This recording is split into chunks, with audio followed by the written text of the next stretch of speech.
Screams of madness echoed through the gilded halls as one servant handed another a plank of wood and a pair of nails. Ignoring the sounds of the mad, delusional shouting from down the hall, the second servant quickly put the board to the door and hammered the nails through it, sealing the exit to protect the public from the mentally ill man running through the halls. The two servants paused in their chore as the sound of madness drew closer, the shrieking, crying voice of a man in the throes of delirium. The two servants would have had no time to move as the man soon appeared down the hall from them, reeling breathlessly as he ran through the corridor, crashing into expensive ornaments and artworks, seemingly without noticing. The two servants likewise went unnoticed as the screaming man ran past them, leaving a stinking wake of sweat, urine, and body odor in the air behind him as he carried on through the halls. The year is 1394, and the place is the Hôtel Saint-Paul, the royal residence of Charles VI, King of France.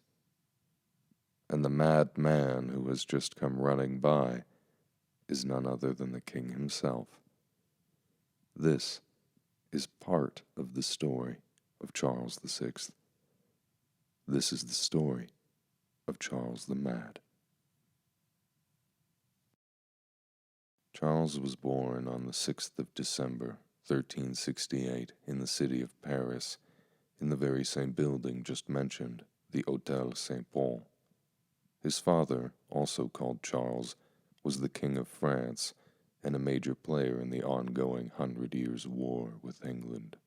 Charles V had steadily worn down English dominance in the Kingdom of France, while also enacting a series of laws and policies that strengthened and enriched the French crown. His policies on taxation specifically had done wonders for the royal coffers and had given him the capital needed to fight in a war. By the time of his death at a relatively young age, Charles V had greatly improved France's position in the war with England, and he had also amassed a considerable amount of wealth with which to manage the kingdom. The Kingdom of France was, for the first time in a long time, on the rise. All it needed now was strong, unified leadership. Unfortunately for the kingdom, it would only receive the opposite. Charles V died in 1380, and a few months later his son and heir was crowned Charles VI at Rheims Cathedral, the ceremonial location of French coronation. So what was the problem? The new king was only 11. Though he now wore the crown, the boy would not be ruling France for several more years to come. In the meantime, power was handed to his council of regents, who were all brothers of the late king, and thus the new king's own uncles. If family was supposed to be a guarantee of trust, however, it was a poor one, for the regents spent the next 8 years squandering the wealth and security the old king had built up.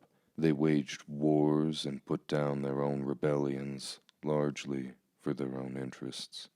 In 1388 this came to an end. Charles VI was now 20 years old. He had watched and studied the faults of his regents, taking note of how they had failed where his father had succeeded. Charles was young, energized, and ready to rule. He knew what worked and what didn't. One of the first things the young king did was reinstate his father's trusted and highly capable counselors, a group of men called the Marmozets. They were 8 of the kingdom's most qualified administrators, and men who had earned their position through merit, not through the power of their family name or the time-honored tradition of bribery.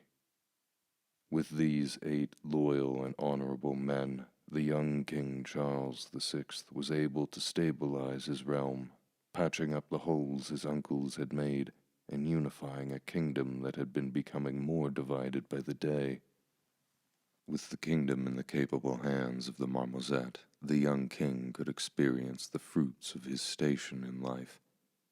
In these early years of his reign, Charles liked to spend his time hunting, riding, or jousting. He was also, if the chronicles are to be believed, possessed of a lusty and strong carnal appetite, meaning he may have had his fair share of one-night stands.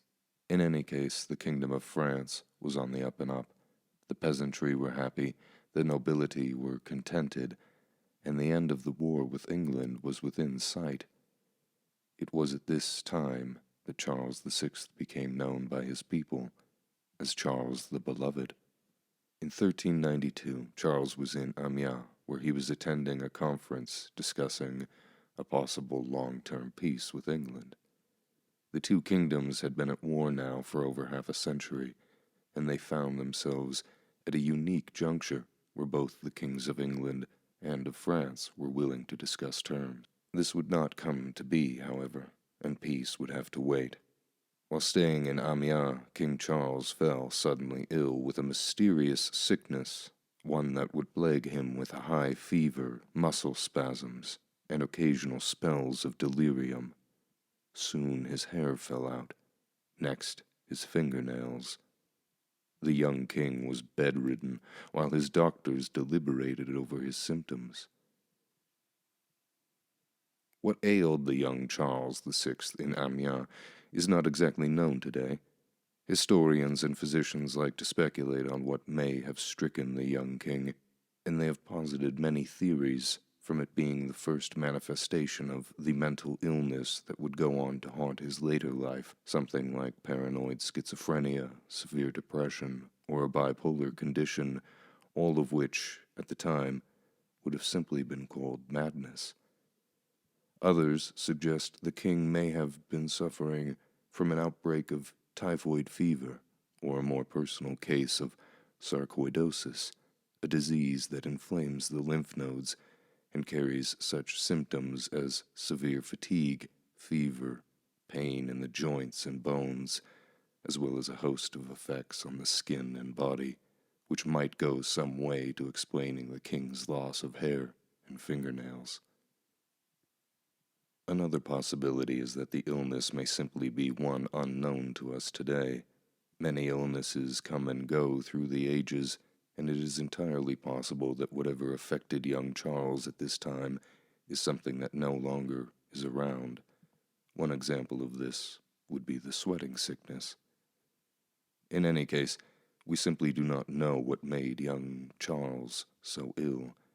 Fortunately for him, however, he was able to beat the illness after a few months resting abed. Though he had survived the illness, the matter of whether or not the king was fully recovered was another question. One day in 1392, only a month or two after the king's illness, something happened. Oliver de Clisson, a member of the Marmozet and a close friend of the king's, was ambushed in the narrow streets of Paris. While riding his horse through the streets of the city, Oliver suddenly found the narrow path ahead blocked by one Pierre de Craon, who attacked without warning. As a nobleman, Pierre would not have been alone either. He would have had squires or servants accompanying him, and together they drew swords and daggers and set upon Oliver de Clisson. Surprised, and without weapons to defend themselves with, Oliver's servants fled the scene in fear, leaving their master behind to fend for himself. Oliver de Clisson was no pushover, however. He was a skilled and capable knight, having fought in a host of battles throughout his career. The son of a nobleman by way of his father, and a legendary pirate captain by way of his mother, Oliver de Clisson was a man made for fighting. Reeling in the saddle in the face of his attackers, Oliver managed to draw his sword to fight back, but the advantage was with the attackers. They had chosen the spot well. The narrow lane meant Oliver's skills on horseback would be negated, and what was more, he was only one man against many. Fighting to control his mount, as well as to fend off his attackers, Oliver was struck. He may have been cut as his attackers sliced upward at him, or he may have been stabbed as the assailants lunged with their swords. He had fought well, well enough to frighten off his attackers, but in the end, Oliver de Clisson was struck down. Struck from his horse, he fell into a doorway on the side of the street and lay unmoving. Frightened, the assassins then fled the narrow lanes as more and more witnesses began to appear in doorways and street corners. Knowing that Oliver de Clisson was a friend of the king's, and recognizing how bungled the assassination had been, Pierre de Craon fled the city with his associates, and they rode hard for the Duchy of Brittany, a long-time troublesome land for the kings of France. Back in the narrow street in Paris, Oliver de Clisson was blinking his eyes awake to a terrible headache. He was in some pain, but still very much alive, thanks to the coat of chain mail he'd been wearing beneath his tunic. He had knocked his head, and he fell from his horse, striking the wooden beam of the doorway he now laid in, and he had been stricken unconscious. Though Oliver had survived the attempt on his life, young King Charles VI was still furious over the whole affair. It is said that the attack on his minister threw him into a frenzy, an insatiable fury. He demanded justice. He demanded that the Duke of Brittany hand over the assassin Pierre. Brittany, ever the thorn in France's side, refused. This would have enraged Charles still further, and he immediately made plans for a military invasion of Brittany. If the Duke would not obey Charles with the weight of the crown behind him, maybe he'd obey when the king came knocking with an army at his back. On the 1st of July, 1392, still perhaps weakened by his fever, Charles set out at the head of his army and marched for the Duchy of Brittany. Contemporaries of the time noted that the king, although riding and leading, did not appear to be in the best of health. He is described as appearing to be in a fever, and he spoke strangely in disconnected speech, perhaps not finishing his sentences, or maybe even speaking in several languages at once. In any case, it was plain to see that the king was not healthy. Perhaps it was that burning ember of fever inside of him, one that hadn't left him since he was crippled in Amiens, or perhaps it was a look of instability in the young king's eye, but clearly something was wrong with Charles the Beloved. The army's progress towards the Duchy of Brittany was slow and arduous. The army was massive and unorganized, the sun was scorching and hot, and roads may have been in poor condition or impassable in some places. Frustrated and still very much enraged by the whole ordeal, Charles spiraled into a frenzy of impatience and discomfort. Imagine the young king, frustrated and impatient, perhaps spurred on by an undetected fever, riding up and down the long lines of his military train, shouting at captains and lashing out at lords, demanding answers for slow-moving soldiers or waylaid wagons. Here, an oxen cart carrying food has lost a wheel. There, a bridge has been washed away by the river, and another crossing will need to be found. For young Charles, the situation was almost too much. His anger and his fever aside, this was a young man who had been a king for 12 years, and who had been ruling for the last 4 of those. He was a man who would have been accustomed to getting his way, and getting it quickly. Here he was, crowned and at the head of his army, the place where he was supposed to be the most powerful, have the most authority, and he was instead being met by the harsh and indiscriminate nature of logistics and troop movement. The young king, perhaps already unwell with fever, began to stew, then he began to sulk. Something in him, the madness, was beginning to show itself. Then something happened. One morning, the king and his retinue were riding through the forest of Le Mans when Charles was suddenly confronted by a man in tattered clothes, who may have also been a leper.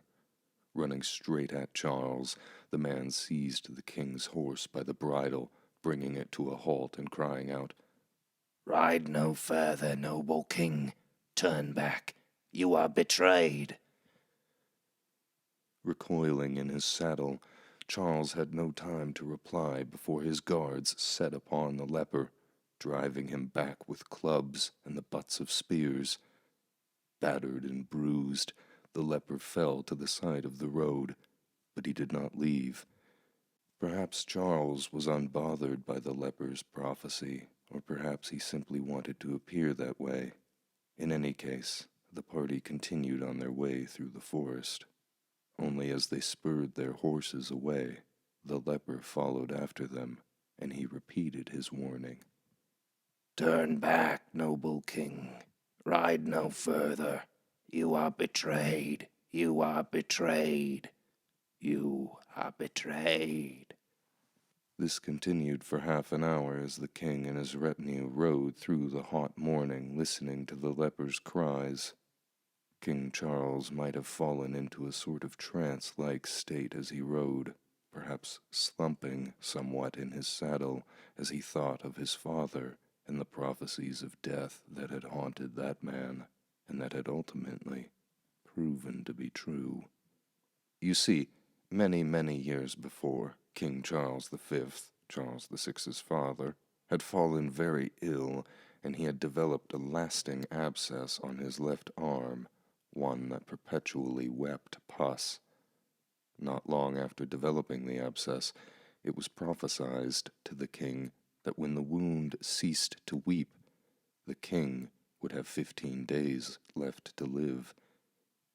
Charles V had believed the prophecy, and disturbingly, it had come true. Could it be that in those moments, listening to the warnings of the leper behind him, that Charles VI thought back to his father and his weeping arm? We can never know, but what is certain is that when the king and his retinue emerged from the woods around noon, the weather was hot, and the party had been traveling for some time. An exhausted squire riding not far behind the king dropped his lance, and the weapon fell clattering against the helmet of another man. A weapon striking armor had to be the medieval equivalent of a gunshot going off, and in this case it seemed to have gone off right in the king's ear. King Charles, startled, suddenly drew his sword and screamed out, "Forward against the traitors! They wish to deliver me to the enemy!" His retinue, not perceiving the threat their king was seeing, had only seconds to look around, scanning for hidden bowmen or charging soldiers. They would see nothing. There was nothing. To the king, his own men were now the threat. Charles whirled his mount around and attacked the nearest man, hacking at him with his sword before moving on to the next in line. He hacked and stabbed at whoever he could, whoever was nearest. He cut down a confused knight, killing him, then brought down another man and another, stabbing and slashing like a man in the midst of a melee. By then, Charles's retinue, made up of his friends, counselors, and even his own brother, the 20-year-old Louis, was aware there was no enemy and that their king was the only immediate threat to their lives. A few brave men rushed the king and wrestled him from his horse, disarming him and subduing him until his frenzy was spent. Laying on the road beneath his knights and ministers, dusty and covered in blood, King Charles VI breathed heavily, but he did not move, nor did he utter a sound. He simply laid there, staring ahead of him. Charles was in a coma-like state for days, wherein he was sometimes heard to be muttering incoherently. He was then brought to the castle of Criel, where all worries could be put aside, for the king's physician, Guillaume de Hersigny, was able to have a look at him. There was no physician more respected, more learned, or more experienced than Guillaume de Hersigny. Being that the man was in his 90s at this point, there might not have been any physician alive at the time, with as much experience as old Guillaume. And fortunately for Charles and his court, the old doctor was soon able to diagnose the problem. Charles's humors were out of balance. You see, after bearing 7 children, Charles's mother had suffered postnatal depression, and Charles, through no fault of his own, had too much of his mother's moisture in his humors. Medieval medicine was still dominated by the humoral theory of medicine created centuries earlier by the ancient Greeks. This theory held that the health of any one individual was determined by the balance or imbalance of their 4 humors, those being blood, phlegm, yellow bile, and black bile. Through no fault of his own, Charles' 4 humors were simply out of balance.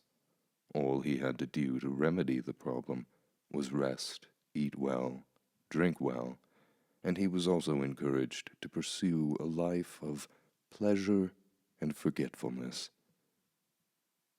Charles had woken from his coma, but he was far from his old self. He was aloof, distracted, and may even have suffered from bouts of memory loss. While he was recovering from all of this, power in France fell back into the hands of a regency, one that was partially made up of the king's uncles, the same men who had been in power during Charles's minority. They immediately set to work on their own ambitions once again, casting aside the members of the Marmozet and making themselves the figureheads of the French government. Oliver de Clisson, Charles's friend and counselor, was blamed for the young king's sudden decline into madness. It was his attempted assassination that had so riled up the king in the first place. Oliver was then charged with a number of crimes and fined an enormous sum of money, then banished from Paris. Other members of the king's faithful council, the Marmozet, didn't fare much better. When they had come together in 1388, the 8 loyal counselors had made a pact to stay united, stay loyal, and stay friends. They had kept their word and served the young King Charles VI faithfully for 4 good and prosperous years. But now it was the regents who were in power, and they had no love for the Marmozet. On the 5th of August, 1392, the new regency disbanded the Marmozet. 3 of the men were thrown into prison, while another was lucky to escape Paris before his arrest. The time of Charles the Beloved had sadly come to an end. Now was the time of Charles the Mad. While the regency assumed control of the government, Charles was still under the care of the wise and aged Guillaume, and he was being moved slowly from castle to castle, resting at times when necessary, gradually making his way back to Paris. Charles was not yet healed, but he also wasn't swinging any weapons around or pacing about feverishly. As far as recovery went, he was making decent progress. In late September, Charles had recovered enough that he made a pilgrimage of thanks to a cathedral near Lyons, and after that he returned to Paris. Though he was returning to the capital, he was not returning to rule. In fact, Guillaume, who had traveled with the king up to this point, advised the young king counselors to be careful not to worry or irritate him. He also told them to burden him with work as little as you can. Clearly the old doctor's regiment of pleasure and forgetfulness had done wonders on the young king, who, although not back to the same man he had once been, was still a far sight better than he had been when he was first left in the care of Guillaume. Guillaume de Halsigny was offered money, houses, estates, or whatever he wanted if he would only stay in Paris and stay on as the king's primary physician. But the old man refused. He did not care for city life, and perhaps cared for courtly politics even less. In any case, he left Paris, and the job of managing the king was now someone else's problem.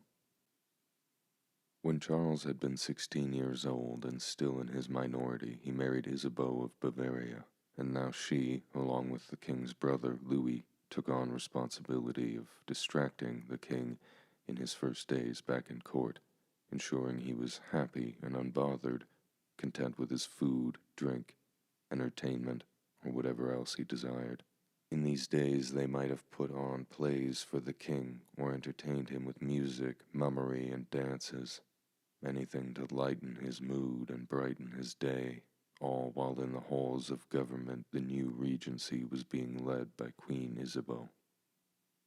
Isabeau was Queen of France, and she had the right to act as regent. However, she was foreign, speaking with a heavy German accent, and she struggled to maintain power over the more influential members of the council, particularly the king's uncle, Philip the Bold, Duke of Burgundy. He had been the first man to seize power after the king's madness near Le Mans, and he was not yet ready to be rid of it. He still enjoyed tremendous power and influence, and he needed such things to fund his expansionist desires. Fortunately for Queen Isabeau, however, she was not alone, and with her on the council was the king's brother Louis. The Regency Council was not a happy one. Philip the Bold was jealous of Louis for his position and power, and Louis hated Philip for how he had seized power and behaved as regent. The two men were always destined to clash. Philip needed money for war and expansion. Louis needed money to fund his extravagances and his lifestyle. Adding to this mess of politics, there was now a royal child and heir to the throne, whose care the child was under was a huge point of contention within the council, for that child would presumably go on to be king one day. All of this is to say that while Charles was busy with pleasurable distractions and idleness, his kingdom was falling apart from the top down as the feuds inside the Regency Council escalated week after week. On the 24th of January, 1393, another opportunity to distract the king with fun and pleasure presented itself.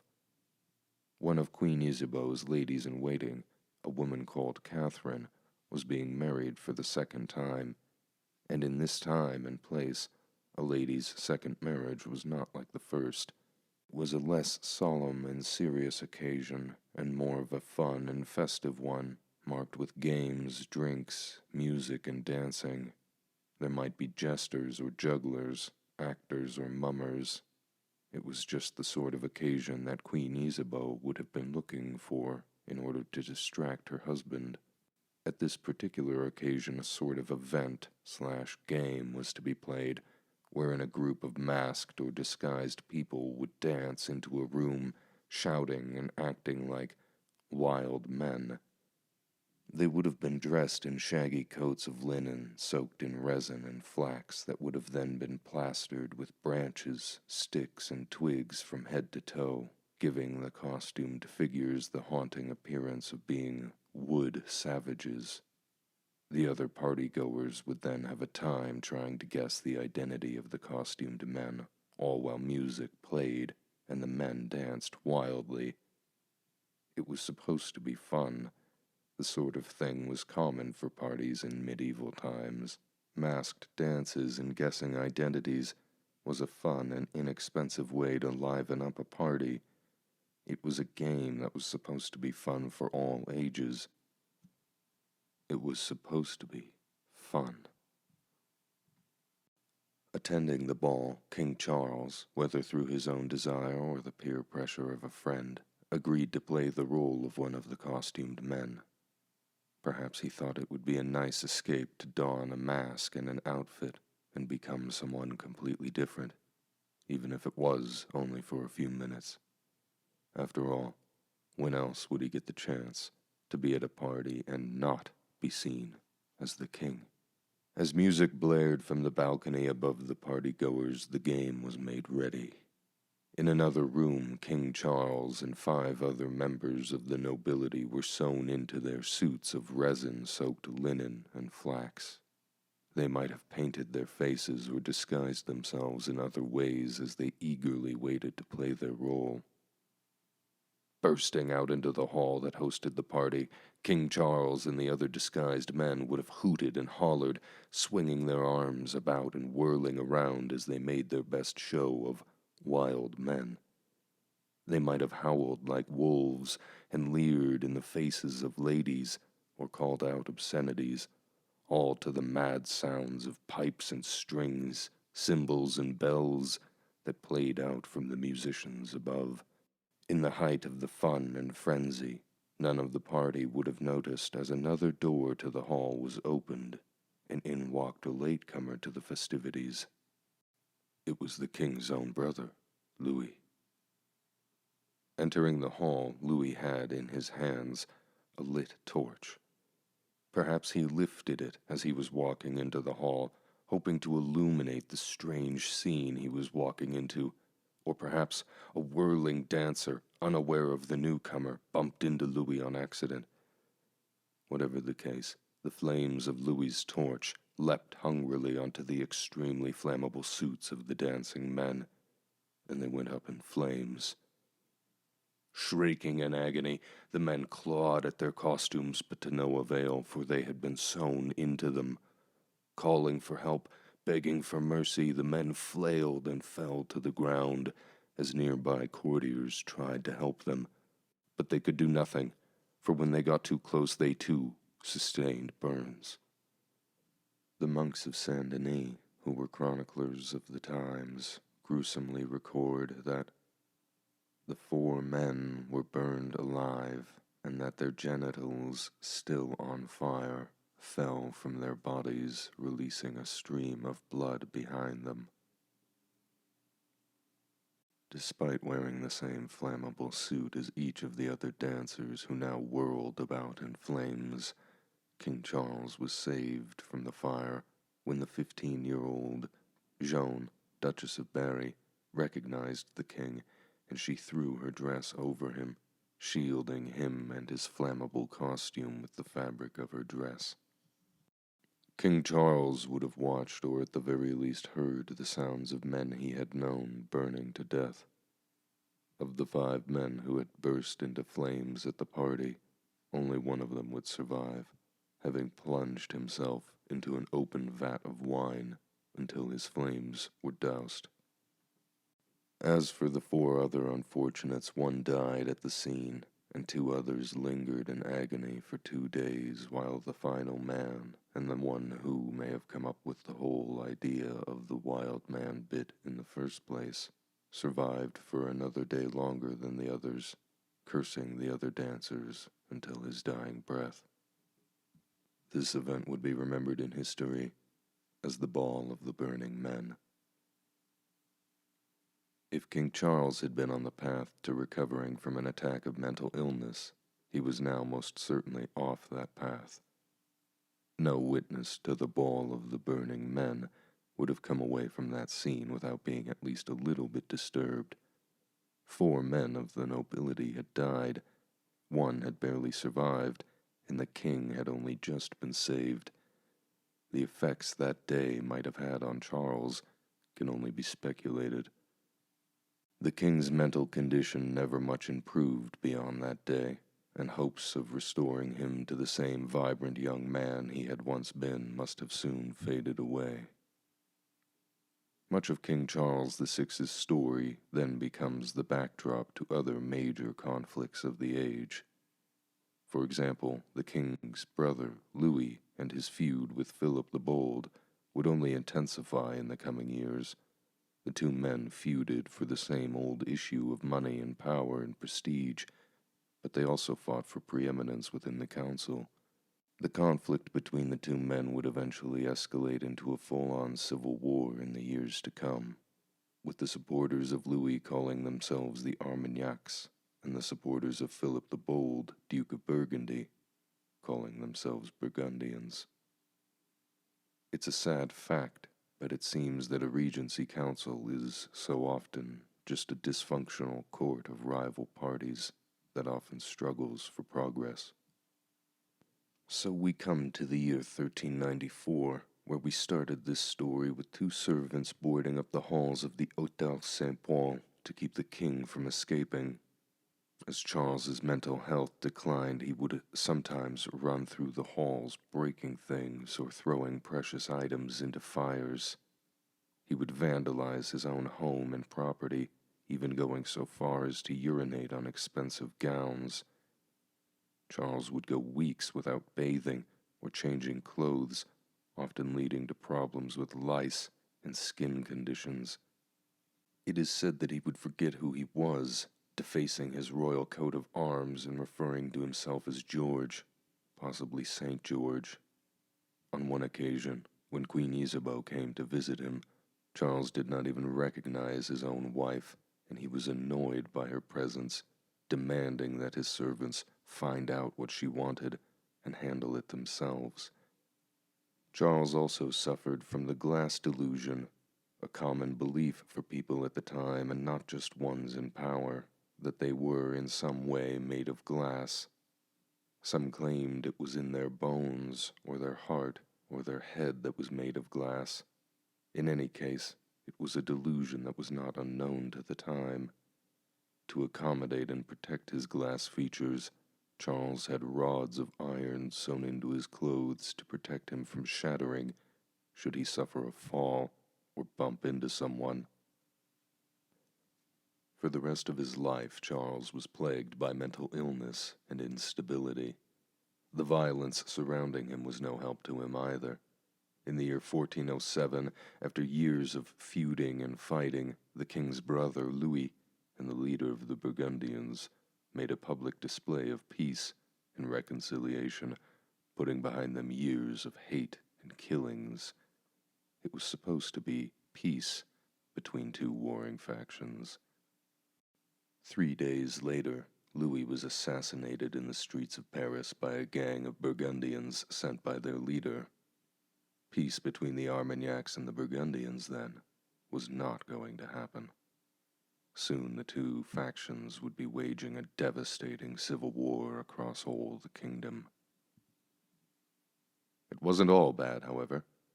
During his reign, Charles and his wife had 9 children that survived childhood.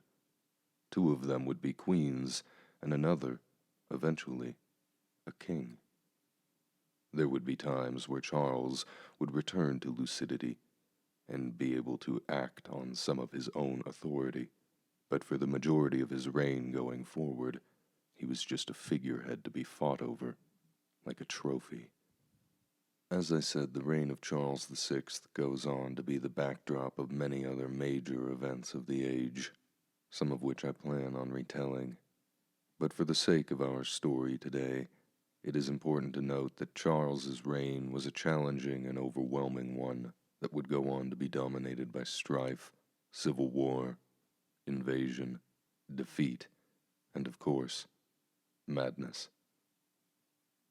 It was during his reign in the year 1415 when the French were spectacularly defeated by an English army led by King Henry V at the Battle of Agincourt. The French were defeated by the English, and King Charles was forced to make peace. Charles's son, the Dauphin, was disinherited, and one of his daughters, Catherine, would go on to marry that very same conquering King Henry, who had won at Agincourt, thus uniting France and England. The dream of unification was further bolstered when, on the 6th of December 1421, Queen Catherine of England gave birth to a baby boy. By the terms of the treaty agreed to by Charles VI after England's invasion, this boy would be his heir upon his passing. As it turned out, the infant had little time to prepare. King Charles VI died on the 21st of October 1422, leaving his throne to his infant grandson, King Henry VI of England. The disinherited Dauphin would not watch his throne fall to an infant English boy. He would fight for his right to regain the French crown, and he would even employ the help of a young peasant girl by the name of Jeanne d'Arc. But that is a story for a different time.